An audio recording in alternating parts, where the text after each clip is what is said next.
আসসালামু আলাইকুম। আশা করি সবাই ভালো আছেন। তো এইদিকে আমি আজকে কি রান্না করব দেখুন। এইদিকে আমি ডাল চড়িয়ে দিয়েছি আর একটু রসুন কুচি আর পেঁয়াজ আর মরিচ কুচি দিয়ে দিয়েছি। আর যেহেতু আজকে আমি ডালটা রান্না করব আম দিয়ে, আম ডাল খেতে অনেক মজা লাগে। আর এই গরমে শরীর ঠান্ডা করার মতো একটা রান্না, মানে আম ডাল খেতে তো আমাদের অনেক মজা লাগে। সবাই পছন্দ করে এই আম ডালটা, যেহেতু একটু টক হয়। আর আমার বাচ্চাগুলোরও এই ডালটা অনেক পছন্দ, যার কারণে আমি এই হালকাভাবে টক করে রান্না করছি। আমার মনে হয় এই আমের সময় আসলে প্রায় মানুষই এই আম ডালটা রান্না করে। আর এইদিকে আমি মাছ রান্না করব, মানে মাছের পুরপুরি রান্না করব, যার কারণে সব কুটে বেছে নিচ্ছি। আমি আলুটা কুচি করে নেব, যাতে ছোট মাছ দিয়ে রান্না করলে ভালো লাগে। আর এই রান্নাটাও কিন্তু আমি আম দিয়ে রান্না করব, মানে আমের তরকারি এখন আমাদের বাসাতে প্রায় হয়। তো এই কারণে আমি রান্নাটা করছি।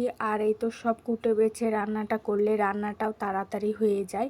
তো আমি এইদিকে সব গোছগাছ করে নিচ্ছি, যাতে রান্নাটা তাড়াতাড়ি হয়ে যায়। আর এই রান্নাটা কিন্তু আমি হাতে মাখিয়ে করব, মানে ছোট মাছের তরকারিগুলো আমি হাতে মাখিয়েই করি। আর এইদিকে কথা বলতে বলতে আলুগুলো কাটা হয়ে গেল। আর এই আলুতে আমি পেঁয়াজ কুচি আর কাঁচামরিচ কুচি দিচ্ছি, আর যত রকমের মশলা লাগে সব দিয়ে দিলাম। এখানে হলুদের গুঁড়া, মরিচের গুঁড়া, ধনিয়ার গুঁড়া, আর এই তো লবণ। আর একটা জিনিস দিতে তো আমি ভুলেই গেছিলাম, সেইটা হলো আদা রসুন বাটা। তো আমি মাখতে মনে করছিলাম যে কি যেন দিইনি, তো হঠাৎ করে মনে পড়েছে আমি তো আদা রসুন বাটা দিইনি। তারপরে আবার দিয়ে একটু ভালোভাবে মাখিয়ে নিলাম।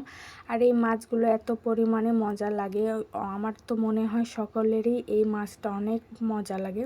এই মাছটা হয়তো ময়া মাছ, আর এই ময়া মাছটা আমাদের বাসার সবাই পছন্দ করে।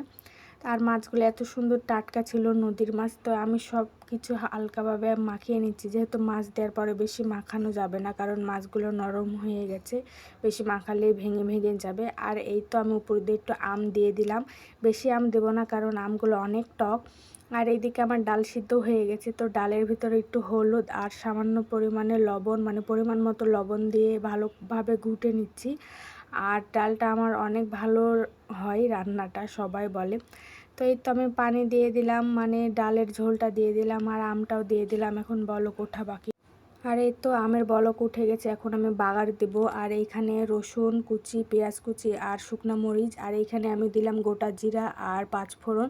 তো এই দিয়ে আমি এখন তেলে বাগার দিব, মানে ডালটা। আর এই ডালটা খেতে এতই মজা লাগে। এই তো আমার কথা বলতে বলতে ডালটাও প্রায় রান্না শেষ, আর ওইদিকে আমার মাছের পুরপুরি রান্নাটাও প্রায় শেষ। এই তো একবারে মাখো করে রান্নাটা করেছি, মানে কোনো ঝোলই রাখিনি। তো আমি তরকারিটা ভালোভাবে একটা বাটিতে তুলে নিলাম। আর দুপুরে তো সবাই এই রান্নাগুলো খেয়ে অনেক ভালো বলেছে, মানে গরমের জন্য এই রান্নাগুলো বেস্ট আমার মনে হয়। তো এইদিকে আমার রান্না হয়ে গেল। কি রান্না করলাম, এইদিকে ডাল রান্না করেছি পাতলা করে আম দিয়ে, আর ওইদিকে মাছের পুরপুরি রান্না করেছি। আর কালকের তরকারি ছিল, সেটা আমাদের সবার পছন্দ, সেটা হলো কাঁঠালের তরকারি। কাঁঠালের তরকারিটা অনেক মজা হয়েছিল, একটু আছে। আর এইদিকে সালাদ। তো এই হলো আজকের রান্না। সবাই ভালো থাকবেন। আল্লাহ হাফেজ।